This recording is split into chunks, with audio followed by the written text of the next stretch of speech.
Confirmado, meu amigo torcedor vascaíno, Fernando Diniz é o novo técnico do Vasco da Gama. Ontem, minutos antes da partida contra o Puerto Cabello na Venezuela, a diretoria enviou uma nova proposta para o treinador que foi aceita nestas últimas horas. Inicialmente, Fernando Diniz pediu 2 milhões de reais para fechar com o Vasco. O Vasco ofereceu um salário que gira algo em torno de 1 milhão de reais e metas contratuais para o técnico. Entretanto, o que de fato prendeu o Fernando Diniz e fez com que ele aceitasse a proposta do Vasco da Gama foi a questão envolvendo o tempo de contrato. Inicialmente, a proposta do Vasco era para que Fernando Diniz assinasse um contrato até o final de 2025. Entretanto, uma nova proposta foi feita com um salário que gira em torno de 1 milhão de reais e um tempo de contrato até o final de 2026. Fernando Diniz, então, se prende,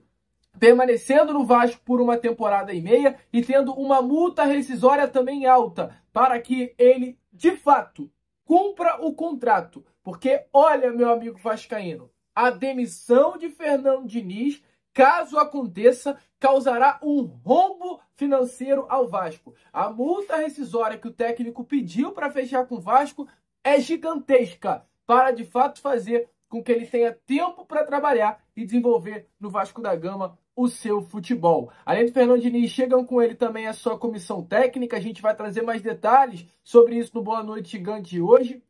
E é isso, de fato. Hoje está tudo certo. O Vasco encara a situação como muito bem encaminhada e durante essa quinta-feira estará sendo aí, agilizada a questão dos trâmites burocráticos, ou seja, o contrato vai ser redigido e o Vasco espera anunciar esse contrato nas próximas horas para que o anúncio, assinar esse contrato nas próximas horas, para que o anúncio aconteça até amanhã, sexta-feira, antes da partida contra o Vitória da Bahia. Então, Fernando Diniz é o novo técnico do Vasco da Gama. Está fechado, meu amigo torcedor vascaíno. O Vasco tem um treinador.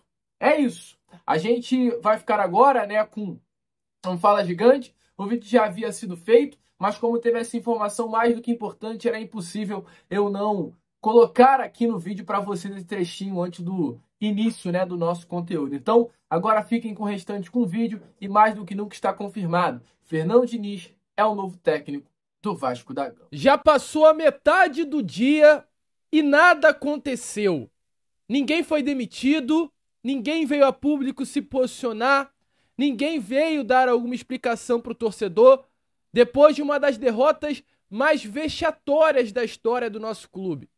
Se fosse um clube sério, amigo vascaíno, hoje teria uma entrevista coletiva, hoje seria alguém demitido. Mas como nitidamente o Vasco deixou de ser um clube sério há muito tempo, essas pessoas que estão no Vasco se acostumaram com o fracasso. E esse é o grande problema vascaíno. As pessoas que comandam a nossa maior paixão estão acostumadas com o fracasso. Porque você ser goleado pro Puerto Cabello e nada acontecer, vascaíno, é porque sim, o Clube de Regatas Vasco da Gama chegou ao fundo do poço. Chegou ao fundo do poço de verdade, meu amigo vascaíno, e nada é feito. Sábado, contra o Vitória lá na Bahia, é o Felipe. Deixa o Felipe na beirada de campo. Tá tudo maneiro, tá tudo legal. E pra piorar ainda mais a situação, ontem na entrevista coletiva, o Felipe teve a coragem de colocar a culpa no elenco, de falar que o elenco tava com falta de atitude. Ele teve a coragem de colocar a culpa na bola e no gramado. Meu amigo vascaíno, com todo o respeito do mundo, o Vasco da Gama está entregue às traças e eu vou falar muito aqui com vocês sobre isso. Vou trazer as palavras do Felipe na entrevista coletiva de ontem, vou trazer também, é claro, tudo o que está acontecendo hoje no Vasco, o que o Vasco vai fazer, qual é a expectativa nessas próximas horas. Sábado será mesmo que o Felipe vai estar em campo, essa atrocidade vai ser cometida. Meu amigo, teremos aí um Fala Gigante agitado, com falas inclusive de Edmundo, tá? Novamente fazendo duras críticas à atual diretoria do presidente Pedrinho. Mas, enfim, meu amigo, rapidinho aqui antes de começar o vídeo, antes de deixar todos vocês muito bem informados sobre o nosso Cruz Maltino, como sempre faço aqui no canal, eu quero dar as boas-vindas a todos vocês que estão chegando aqui pela primeira vez. Para quem ainda não me conhece, muito prazer. Eu sou o Lucas, você está no canal do Gigante Vasco, esse daqui é o canal do Torcedor Vascaíno. Eu estou aqui todos os dias, 3 vezes por dia, com o Acorda Vascão, saindo sempre às 7 horas da manhã. Tem também o Fala Gigante, saindo sempre pela parte da tarde, com muita informação e vascainidade. E temos também o Boa Noite Gigante, que é o nosso terceiro e último vídeo do dia, saindo pela parte da noite. Meu amigo, eu conto muito com você, conto muito aí com o seu like, conto muito aí com o seu joinha, o seu gostei, que é de suma importância para o crescimento e a divulgação do nosso conteúdo. Vamos lá, vamos juntos fazer de um Vasco cada vez maior e melhor. Eu preciso muito de você para que a gente tenha cada vez mais força para que isso aconteça. Show, amigo vascaíno, vambora, né? Vambora, sem muita enrolação.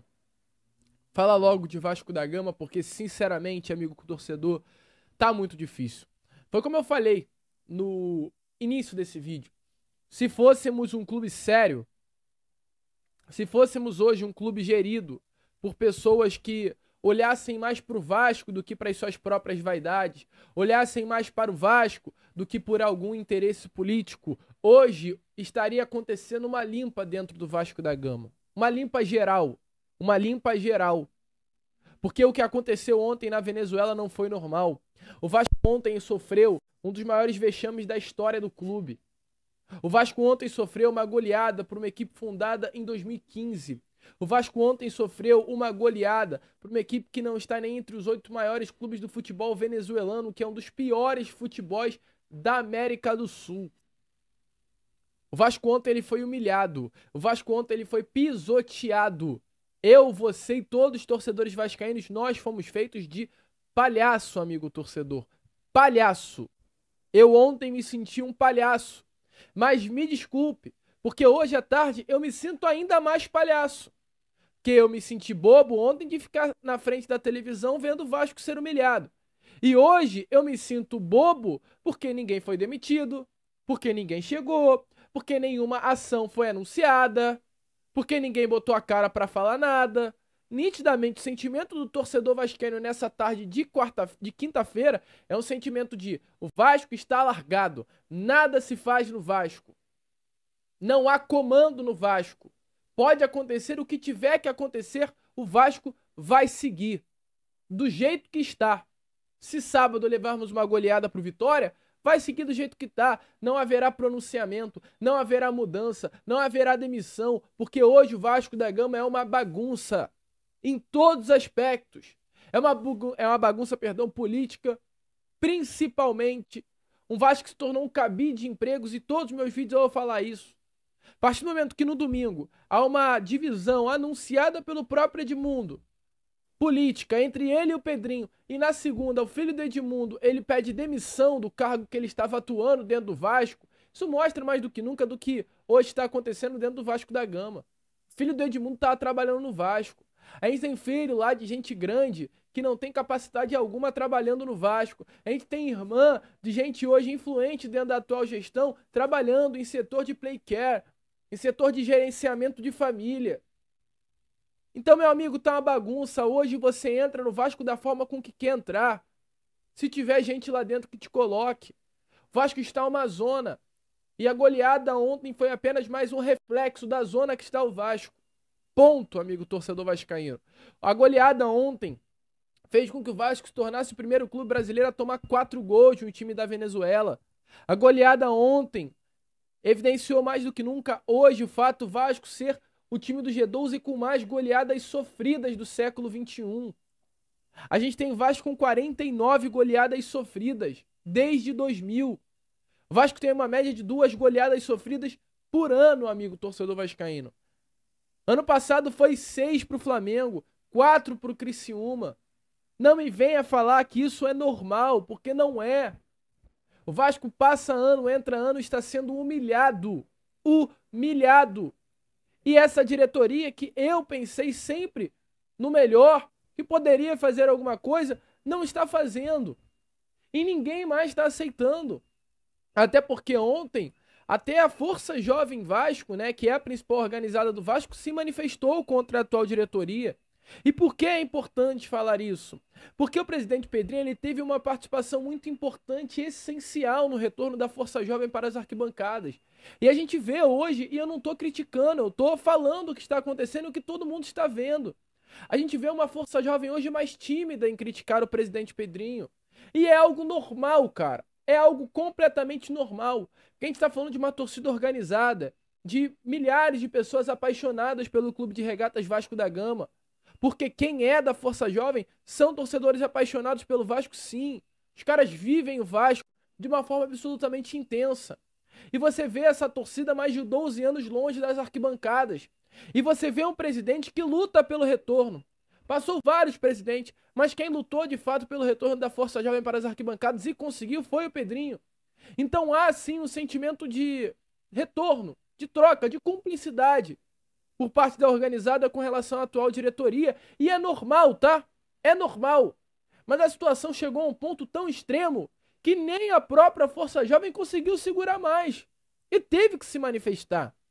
Ontem, a Força disse assim, ó. O Carille era apenas um bode expiatório que todos nós já sabíamos que não daria certo, desde a sua contratação. E aí, pra mim, a melhor frase vem agora. Contratações feitas sem critérios. A moda Bangu. A moda Bangu entre parênteses. Ou seja, nitidamente, uma crítica ao atual coordenador técnico Felipe. De jogadores que sequer deveriam vestir a camisa do Vasco, mas vestem. Isto porque temos profissionais cujo único projeto em curso gira em torno de interesses pessoais e são incapazes de gerir um clube com a grandeza do Vasco. Pedro Paulo, salve o seu mandato. E foi o que eu falei ontem, é isso. Expurgue da sua diretoria todos esses incompetentes, amigos ou não, e traga profissionais que possam fazer de fato a sua imensa torcida bem feliz. Esperamos que o novo técnico seja contratado com urgência e seja realmente o extintor que precisamos para apagar o fogo da incompetência dessa diretoria e faça esse atual elenco jogar um futebol à altura da nossa grandeza e do salário que recebe. A todos vocês, nos vemos no Rio de Janeiro. Acabou a paciência. Diretoria omissa e elenco vagabundo. É isso! O Pedrinho hoje é uma marionete, é um fantoche na mão de pessoas que estão no Vasco em busca de interesses próprios. Então, Pedrinho, tome atitude, meu filho. Tire esses caras do Vasco, expulse esses caras do Vasco, expurgue esses caras do Vasco. Porque eles estão acabando com o Vasco, infelizmente. E, além da crítica da Força Jovem à atual diretoria, ontem o Edmundo também criticou. Mas não a diretoria apenas, mas sim um grande alvo, o Pedrinho, onde hoje, nesse momento, ambos têm uma grande rixa política. Se liga só. Eu acho que o Pedrinho anda muito soberbo, muito de nariz empinado, dizendo que, como ele é presidente, tudo vai cair em cima dele, mas ele não se elegeu sozinho. Ele se elegeu graças a um grupo, né? E eu acho que esse grupo deveria participar das principais decisões que acontecem no Vasco da Gama. Pelo que eu sei, ou pelo que eu sabia, né, as coisas andam muito bem na parte administrativa, porque tem dois amigos que tomam conta da parte administrativa e a reforma de São Januário vai sair, a RJ me parece que tem tudo para ser um grande sucesso, a recuperação judicial, e o Pedrinho e o Felipe foram tomar conta do futebol.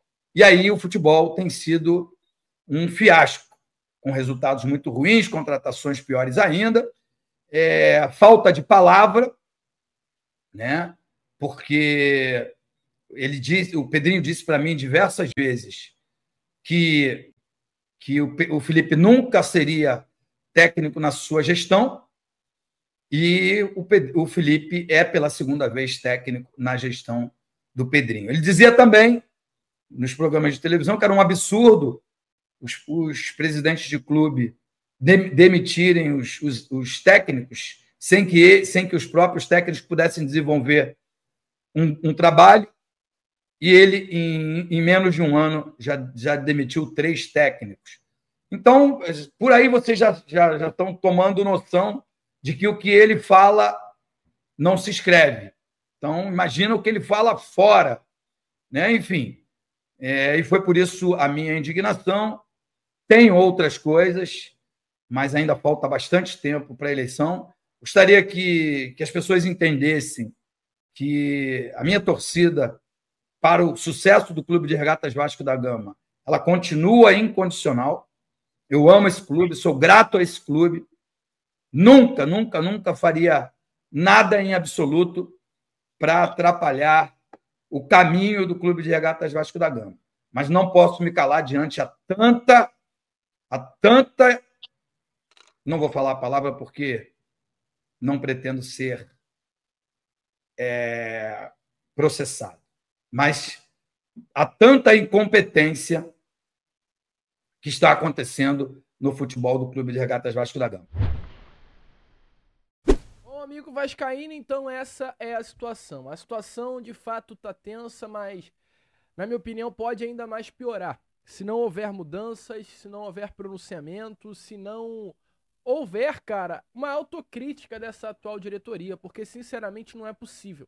O Vasco enfrentou ontem o Puerto Cabello na Venezuela, hoje treina por lá, viaja direto para Salvador na noite dessa quinta-feira, amanhã treina no estádio Pituaçu e sábado tem esse confronto contra o Vitória. E só no sábado à noite volta para o Rio de Janeiro. Eu volto a repetir, o cronograma hoje do Vasco, na minha opinião, foi feito para o Felipe ficar. Por isso o Fernando Diniz ainda não fechou como novo técnico do Vasco, porque internamente o pensamento era, vamos deixar o Felipe lá, vamos dar tempo e se der certo a gente mantém ele no comando da equipe.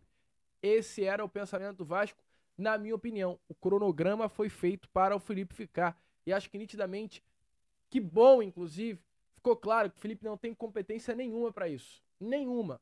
A goleada ontem sofrida foi um absurdo tecnicamente, mas também e muito taticamente. O Vasco ficou completamente bagunçado durante 90 minutos contra um fraco Puerto Cabello.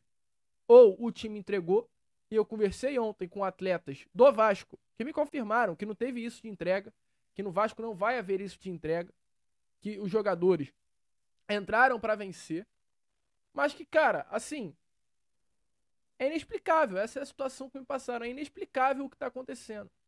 E aí, para piorar, a gente vê um técnico, um treinador, que chegou na entrevista coletiva, o Felipe, após a goleada sofrida, e ele pede desculpas ao torcedor, ele pediu desculpas ao torcedor, ele assume a parte da responsabilidade com a comissão técnica, mas ele concentra todas as críticas na falta de atitude dos jogadores e nos erros individuais dos jogadores. Em nenhum momento o próprio Felipe, durante a entrevista coletiva, ele fez uma autocrítica sobre as suas escolhas, sobre as suas decisões durante a partida. Ele pediu desculpas e ponto, parou por ali, mas não refletiu sobre a desculpa. Ele não viu nada, né, pelo menos isso que ele mostrou durante a entrevista coletiva, de uma culpa dele. Ele não culpou por talvez não ter mexido antes, ele não o culpou por talvez não ter escalado o time de uma forma correta, ele não o culpou por taticamente ter sido engolido pelo Puerto Cabello, nada. Para ele, a culpa da derrota foi a falta de atitude dos jogadores e erros individuais, ou seja, ele pede desculpas, mas coloca a culpa toda para cima do elenco. Isso só piora o clima dentro do vestiário, e só racha ainda mais um grupo que está nitidamente rachado. Não foi uma, não foi duas, não foi duas, três, não foi 3 vezes. Olha só, em 9 minutos de coletiva na Venezuela, o Felipe disse 13 vezes a expressão erros individuais e 12 vezes a palavra atitude. Ele colocou a goleada na conta dos jogadores. Ponto. E, meu amigo, não me venha falar que isso é normal, porque não é. O Felipe tá perdido, o Vasco tá perdido, e eu quero mostrar pra vocês aí exatamente isso. O Felipe colocando a culpa no elenco com relação à derrota de ontem. Se liga nos cortes, olha, de todas as vezes que ele falou a palavra atitude e erros individuais. Se liga só. Na verdade, temos que pedir desculpa ao torcedor. É um jogo para se esquecer, faltou muita atitude. É um jogo para ser esquecido porque realmente houve muitos erros individuais e o Puerto Cabello ganhou na atitude, por favor. Mas faltou muita atitude daqui. A equipe do Puerto Cabello teve muito mais atitude. A gente teve muitos erros individuais, então isso acabou prejudicando. Mas eu acho que o que realmente prejudicou a gente foi a atitude da equipe como um todo e os erros individuais. Mas a equipe da Venezuela teve muito mais atitude, muito mais vontade dentro do campo. Alguns erros individuais prejudicou bastante e acabamos aí sendo derrotados. E realmente o que a gente tem que fazer é se organizar. Eu acho que primeiramente pedir desculpa ao torcedor, mas independente disso, acho que a nossa atitude faltou muito dentro de campo. Alguns erros individuais, como eu falei. Então, acho que o primordial no jogo todo foi a falta de atitude dentro de campo e alguns erros individuais. Eu acho que o jogo foi muito mais resolvido na parte de atitude, de querer mais. Acho que isso a gente deixou muito a desejar. Depois alguns erros individuais, acabou tomando o terceiro e o quarto, enfim. Acho que o fator que foi predominante para o resultado foi a falta de atitude da nossa equipe e os erros individuais. Eu acho que foi muito mais erros individuais e questão de atitude da nossa equipe. Isso acabou prejudicando e foi um fator primordial para o resultado. Então, enfim, isso não serve de desculpa. Acho que foi muito mais falta de atitude e erros individuais. Bom, amigo vascaíno, eu venho aqui rapidinho só para dar um aviso para você aí. Esse é o canal Bastidores do Gigante Vasco, um canal do Grupo Gigante Vasco, um canal parceiro aqui do nosso canal do Gigante Vasco. E lá foi colocado a entrevista coletiva do Maestro, do Felipe, toda ela, e também cortes da entrevista coletiva sobre tudo que ele falou. Tá tudo aqui separado vídeo a vídeo, meu amigo. Então, assim, passou agora um trechinho da entrevista coletiva dele. Se você quiser ver tudo que o Felipe disse ontem após a goleada sofrida por Puerto Cabello, corre no canal Bastidores do Gigante Vasco. Link tá aqui na descrição e também no comentário fixado. Além disso, lá também tem muito conteúdo. Teve o nosso pós-jogo especial que eu pus lá e muitas outras notícias e novidades também você verá no canal Bastidores do Gigante Vasco. Show? Então corre pra lá, tá imperdível, tem muito conteúdo bom. Vambora chegar aí aos 1000 inscritos nesse nosso outro canal. Fui! Bom, amigo torcedor vascaíno, definitivamente complicado demais o que há hoje dentro do nosso Vasco da Gama, né? Muito triste, cara. Muito triste, porque para mim hoje o Vasco está chegando de fato ao fundo do poço. E para fechar esse Fala Gigante, eu queria abrir aqui um espacinho pro Gustavo Villani. Gustavo Villani, que é um narrador do Vasco, é um narrador do Grupo Globo. Seu filho virou um torcedor do Vasco, de uma forma apaixonada o seu filho pelo Cruz Maltino. E ele automaticamente, vendo o seu filho, ele sente muito o que acontece hoje no Vasco. Porque, meu amigo, quando eu imagino você tem um filho, ele torce pro Vasco da Gama e você vê o teu filho triste pelo Vasco, eu acho que dá ainda mais raiva sobre o atual momento. Que bom, todo respeito que eu não tenho filho agora. Que bom. Mas Gustavo Villani falou muito sobre esse atual momento do Vasco de uma forma completamente impressionante. Eu faço questão de mostrar isso daí pra vocês. Até uma crítica ao Felipe Coutinho sobrou. Se liga só. O Vasco tem problemas muito além da troca de farpa nos bastidores, já pensando na eleição do ano que vem, Edmundo versus Pedrinho, muito além de quem vai comandar o time, e tem o Verratti. Então, assim, é um time que está em frangalhos, não vence quantas partidas seguidas? 7? 7 partidas sem vitória, e vai acumulando vexames, fracassos. É o time que não é capaz de ganhar do Sampaio Corrêa no Campeonato Carioca, que não ganha do Puerto Cabello na Copa Sul-Americana, que não ganha do Flamengo há 10 anos no Campeonato Brasileiro, que não ganha do Palmeiras há 10 anos, e a prateleira do Vasco histórica, de um tricampeão continental, tetracampeão brasileiro, é do Palmeiras e do Flamengo. O Vasco está se desconectando de todos. Os pequenos não respeitam mais o Vasco, e os grandes estão em outro patamar há muito tempo. Repito, 10 anos sem ganhar do Palmeiras, perdeu na última rodada do Brasileirão, e pelo Campeonato Nacional, 10 anos sem ganhar do Flamengo, seu principal rival. Então, isso diz muito. E vai na esteira do Puerto Cabello, do Sampaio Corrêa, etc. e tal. São os ineditismos que marcam, né? E aí vem o Felipe, desculpa, Barreto, vem o Felipe dizer que é um jogo para ser esquecido. Não! Não é para ser esquecido, é para ser lembrado. O torcedor do Vasco não esquece. Sim. Então, me parece uma desconexão geral de quem comanda, de quem tem que dar o exemplo, de quem tem que liderar. E o Felipe Coutinho? Ele é triste em campo. Totalmente. Ele é abatido. Ele não disputa, ele perde a bola e balança a cabeça e veio para resolver, é um ídolo feito em casa. Até quando a torcida vai carregar o Felipe Coutinho no colo? Não me entrega, como não entregou o Payet. A exceção lá de 4, 6 meses desde que chegou. Então, é um grupo em frangalhos nas mais diferentes esferas. Administrativa, departamento técnico, tá acéfalo. Não tem ninguém para comandar o Vasco. E no campo, os jogadores que tinham que liderar, à exceção do Verratti e do Léo Jardim para ficar... Bom, meu amigo torcedor vascaíno, definitivamente tá complicada a vida de todos nós que amamos aí o Clube de Regatas Vasco da Gama. Olha, tenso, cara. Eu, Lucas, sinceramente fico por aqui. Esse foi o nosso Fala Gigante, o segundo vídeo apenas dessa quinta-feira. Já já eu tô aqui de volta com o Boa Noite Gigante para trazer ainda mais novidades e informações sobre esse cenário caótico do nosso Cruz Maltino. Vamos que vamos. Curta, compartilhe, se inscreva e, como eu sempre falo aqui no canal, saudações Vasco.